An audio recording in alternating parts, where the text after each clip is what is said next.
Well, welcome back to another episode of Beck the Vet. I have today with me Ms. Zayna Haliburton of Channel 12 News. I appreciate you for coming on the platform and talking to me today. Thank you for having me. I'm excited about this. This is awesome what you're doing. I appreciate that. Thank you. What I like to do with my guests is get to know them. So my very first question for you is, can you share your journey into journalism and what inspired you to become an anchor and reporter? Well, I will say this. As a little girl, I was always interested in television, but specifically my news interest grew in college. So I stayed local. I'm from Lawton, Oklahoma. I went to school like 10 minutes down the road from my parents' house. I stayed at home, saved money that way. Nice. And I originally was a public relations major because I knew I love people, I love speaking. Communications was my route. But I will say I took my first PR class. I was like, I don't think this is it. And I had the best advisor who said, hey, I think you should try a journalism class. He actually was teaching that course. And I took one and I just fell in love. It was an intro to journalism course.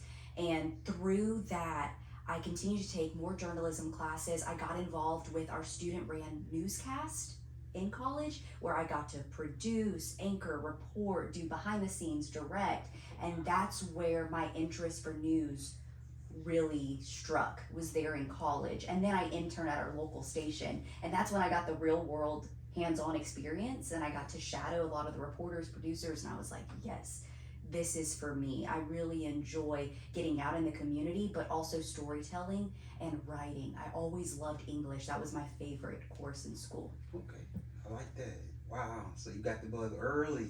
Yes, yes. All right, so what's your first role in media and how did that experience shape your career path? So right when I graduated, I started a week after I walked the stage at our local station in Lawton, Oklahoma called KSWO. Since I interned there my last semester, I was really blessed and fortunate because a position opened up. So a week after I walked the stage, I started. My role was a weekend morning anchor / reporter. So I worked 3:30 a.m. to 12:30 p.m. I anchored the weekend morning shows at 6 a.m. and then we had one at 8 a.m. And then 3 days out of the week, I was the morning reporter, same shift. My off days were Monday, Tuesday. But still, I kind of do what I do now. I still had that anchor and reporter role. So I got to do it all. Nice. So what is a typical day like for you, from preparing stories to going on air? So every morning, I like to have a story prepared, if I'm lucky, the day before. And when I get into work, I grab my gear and I go to my story. And of course, I do my interview, I get all the footage I need, and then I go back to the station. I write my story. I have an editor who's awesome. He'll edit it for me. And I usually then start preparing to look over our 4 p.m. show, since I anchor our 4 p.m. and 6 p.m. hours. So I'll anchor our 4 p.m. show at 5 o'clock. I call it kind of like my time where I get to look over my story, make sure I'm happy with it, do any last minute touches, and then I prepare for our 6 p.m. show. And then, yes, I'm there for an hour from 6, and then we have our new streaming 6:30 local show, and then I'm off by 7 usually. Wow, okay. So who have been some of your biggest influences? And these could be mentors in journalism or just regular day-to-day life. So I guess when it comes to personal, because I think we always have just that mentor early on, it's always been my mom. Always looked up to my mom as a little girl. She's a strong woman, smart, and she's always been supportive in anything I've done. So my mentor's definitely been my mom. I will say specifically for journalism, I have to look back and give a huge shout out to Dr. Adams, who was that advisor who sat me down and said, hey, maybe you should try a journalism course. Because sometimes I like to think even if we didn't have that conversation, I still would have found my way into journalism somehow. But I'm thankful for him because he gave me that early push my first semester of freshman year in college, and he helped guide me. throughout that. Honestly, everyone in that department from Cameron University did. And then a lot of the mentors I follow now have been people that have helped me grow, that I have worked with from KSWO. There's so many reporters that are not there anymore because they've moved on that I shadowed. There's a gentleman who's a good friend of mine named Mark, who used to be a photojournalist at KSWO. He's the one that actually taught me how to use a camera. The cameras we used in college, way different than what we were using out in the field in the real world. So I learned a lot from him, the good and the bad, because you make mistakes early on in the job. And then also now, anchors that I followed at News 12 that are no longer here, but Richard Rogers, Laura Warren, I really looked up to them a lot, just being those lead anchors at our station. And now 6 years later here in Augusta, I am in that 6 p.m. role, and I thank them for what I've been able to learn along the way. Okay, so the 6 p.m. role, that's the prize role? That's the... Okay. It's the evening role. Hey, and you know what?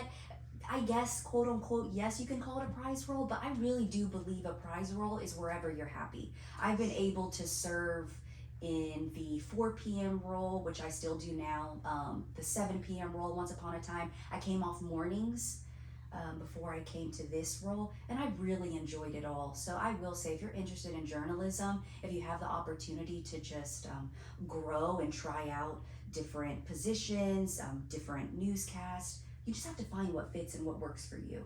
But they really are all great. That's good stuff. That's good advice right there. What's a fun or random fact about yourself that most people don't know about you? Fun fact, I am a black belt in martial arts. Oh, wow. Yes. I started early on. So I have a younger brother. We're like 5.5 years apart. He's 25. And he was always the sports guy. My brother's done every sport out there, and he's just pure talent, just talented. I took another route, right? I was more academic, if you will. I did a lot of clubs in school, but early on, I did martial arts starting in 3rd grade. I kept up with it until high school threw me off a little bit because I got onto the dance team, and martial arts, karate, was on Tuesdays and Thursdays nights. Well, that's basketball. So I kind of fell off for some time, but my goal was, before I ever move, I have to get my black belt. So I got back into karate throughout college, and then I actually landed my contract was getting ready to go, to end, and I was like, I don't know what I'm gonna do just yet, but I have to get my black belt if I am gonna move. And so I busted my butt having to learn everything I needed to get that black belt, and it was a really hard test, I will say. You get a little bruised up from it, but hey, I left with my black belt. I want to say that was 2019, and I moved here in 2020. Well, I know it's a lot of endurance involved in that, because I remember in combatives training, I know we do a lot of the black belt type training and warm-ups, so... Oh, absolutely. But it's good, right? It's good not only for your physical, but for your mental. Yes, absolutely. Let's talk about your career in volunteering. So what motivates you to stay actively involved in volunteering alongside your career in journalism? Well, I think serving your community is important, and I see that through my job. I get to go out and do stories Monday through Friday that are community-based and shine a light on these great organizations and these great helpers in our area, doing something good for the community. And so I think it's important to volunteer your time and serve your community, who every day they're serving you. I think that my job has really opened the door for those opportunities, and I'm thankful for it. But finding that time outside of work to get involved and volunteer my time in any way that I can, I think is important. I think it's something everyone should do. And if parents have the opportunity to get their kids involved at a young age, I think that's really amazing. A lot of stories I do actually have to do with kids out volunteering their time or trying to help a cause, and I'm just like, wow, that's really shaping you for the future. This is something that you're going to be doing for years, and then you're going to pass it on to your family. Absolutely. That's why I talked a little bit about that reading method, because I feel like doing that method helps kids kind of build that creative flow. Absolutely, yeah. You want to give back. I think that's just my motivation, is I just want to give back to my community any way I can.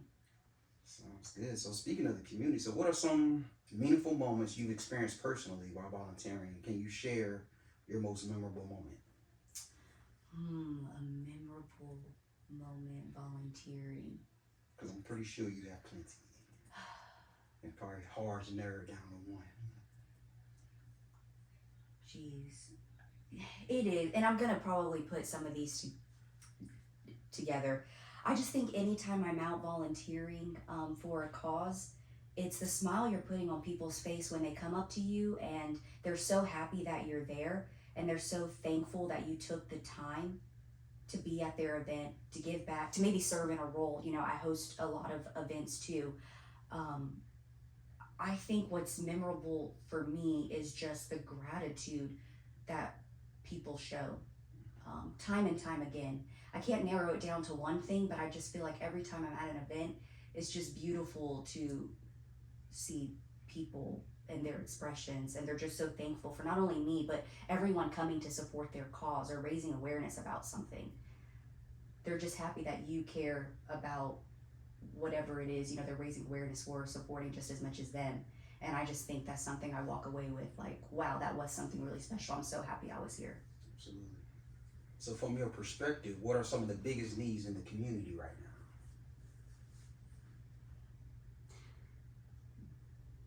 Our community is hurting in a lot of ways. I think a big need right now is food insecurity. And of course, the homelessness issue here in the CSRA. I think that there's more issues, but those two just come top of mind right now. I will say this though, we have great organizations such as the Salvation Army of Augusta, who right now they're in the process of fundraising for their new Center of Hope, which will be their new large shelter. I believe it's on Hell Street once it's built. And it's going to be larger, so it's going to be able to serve more people. And it's also going to be able to kind of be a one-stop shop for resources too. So they'll be able to do more than what they're already doing in this new facility. And when it comes to food insecurity, we have great groups just like Golden Harvest Food Bank and other local organizations, right? Especially right now with kids being out of school, they're hosting a lot of food drives around the CSRA where people can just pull up, open their trunk, and get the food that they need, no questions asked. Because we know that right now, since kids are out of school, sometimes they do rely on those breakfast and lunch meals. Yes. But we had a reporter that actually just did a story last week, and it was at one of these food drives, and it was in Aiken at the Salvation Army of Aiken, and Golden Harvest partnered with them. But the line was, I mean, wrapped around like this neighborhood of people just coming to get food. And we've done so many stories on these drives like that where the need is great. We're always talking about the numbers and the statistics, but I think it really just shines a light on the need when you see it for yourself, right? You can look at a number, but when you see the line of cars and the families coming up, you're just like, wow, no, this is real. So I do think food insecurity and homelessness is an issue in our area. However, I do see that we're progressing, and there's great groups and nonprofits trying to help lessen that need. Absolutely. So what advice would you give to others who want to get involved in volunteering but don't know where to start? Do it. Just do it. I will say, if you are going to volunteer, it's important to volunteer for a cause that's important to you, right?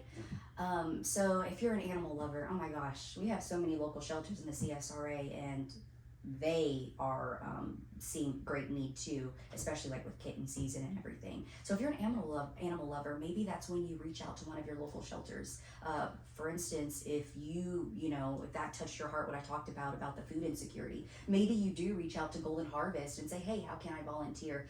I think people think that I have to get involved by donating money, and while money is great and nonprofits do rely on that support, it's not the only way you can get involved. They always say that if you can always donate your time. So I think the biggest thing for someone to volunteer is first find what you're passionate about. What cause do you want to support?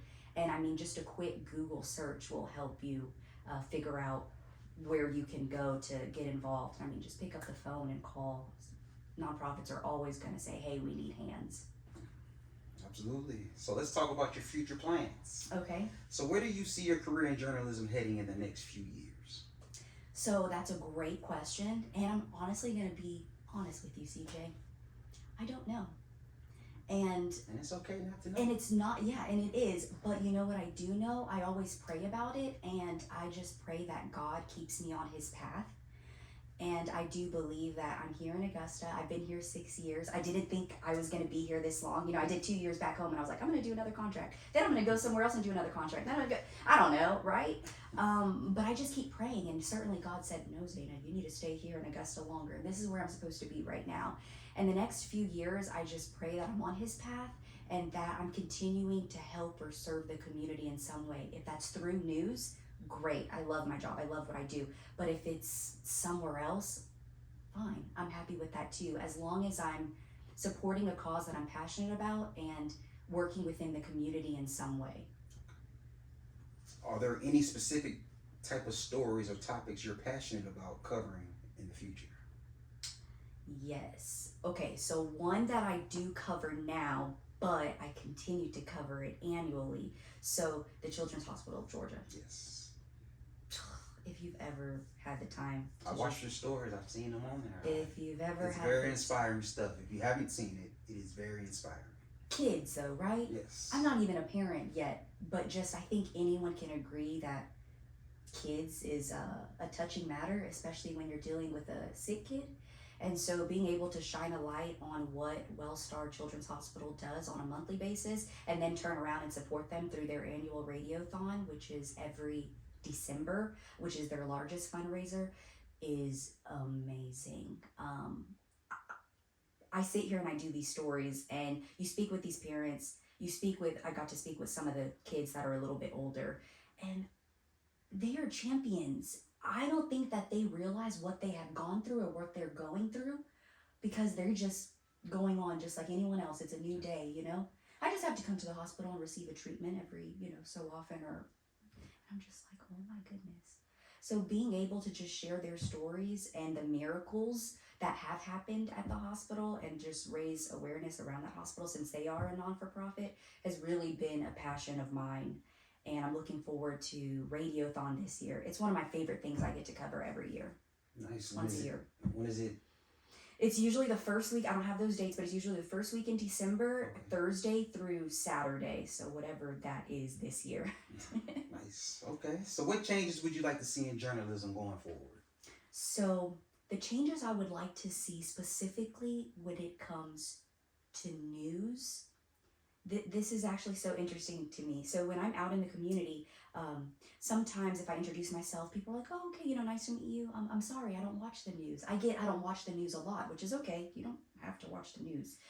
But I do think it's important, if you are not watching the news, I want to see a change within the community that people are staying informed. Even if that's not through the news, I hope you find an outlet, whether that's newspaper, or now there's articles and there's so many online digital sites that you can. I want people to be informed, but that's something I'm finding myself a lot in, people telling me they don't watch the news. But I just hope that even if you're not watching the news, you stay informed in real world matters, but also within your community. I guess my question with that would be, what are you watching?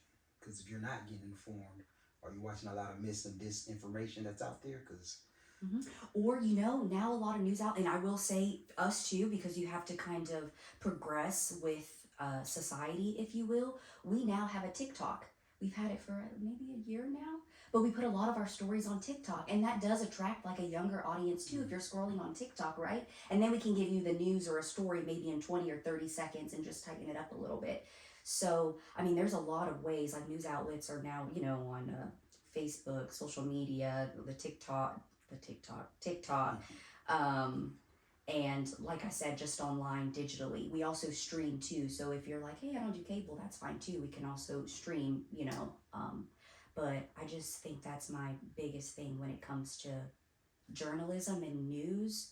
I just hope that our world, it's okay if you're not watching the news, but I just hope that you're staying informed. And if you are staying informed, I hope that, to your point, you do your research and your fact check. Sometimes it's just a quick Google search to make sure what you read, that article that popped up, is factual. Just do your due diligence when it comes to that. Absolutely. Well, speaking of social media, where can people find you if they want to learn more about your journey or get into journalism or just want to follow you on social platforms? Absolutely. So you can follow me on Facebook and Instagram. It is Zayna Haliburton, WRDW. And then also, I will put my email out there too. If you ever want to reach out to me, it's zayna.haliburton@wrdw.com. And that's how I ended up sending you the invite. Yes, and when I sent you the invite, I said I wanted to give you your flowers for everything that you do in the community. So, I got them hidden behind here. Oh, Thank you. you That for is everything so that you do for the sweet. community. And also, I got your little coffee mug. This is Oh, the yay! podcast I was coffee just mug. saying, I love your logo. And what's thank good you. about my merchandise and clothing line, 50% of all proceeds go back to the community. So if people are buying this stuff, money is going back. That's why I'm trying to grow it so big and move to a metropolitan area because I feel like I have to make it a little bigger. So. And you're giving me my flowers, but I also just want to say thank you for what you're doing and shining the light on members in the community because someone can see this and be interested in that segment. And you were talking about how can people get involved in something. So through one of your interviews, you probably just sparked a viewer that said, I want to reach out to that person, or I just want to reach out to you, because you have all of these connections too. And so this is just another resource that you're providing in our community, and it's needed. So I thank you for what you're doing, and thank you for allowing me to come out here. Oh no, not a problem. I Be on your appreciate you podcast. for saying yes and coming on. So Yes. thank you. This is Zayna Haliburton. She has came on to the Beck the Vet podcast. She's my episode number 19 as I continue to grow my podcast. So I am Beck the Vet as I continue to honor the past, build the future, and of course, serve the now. Thank you for coming on the platform. Thank you.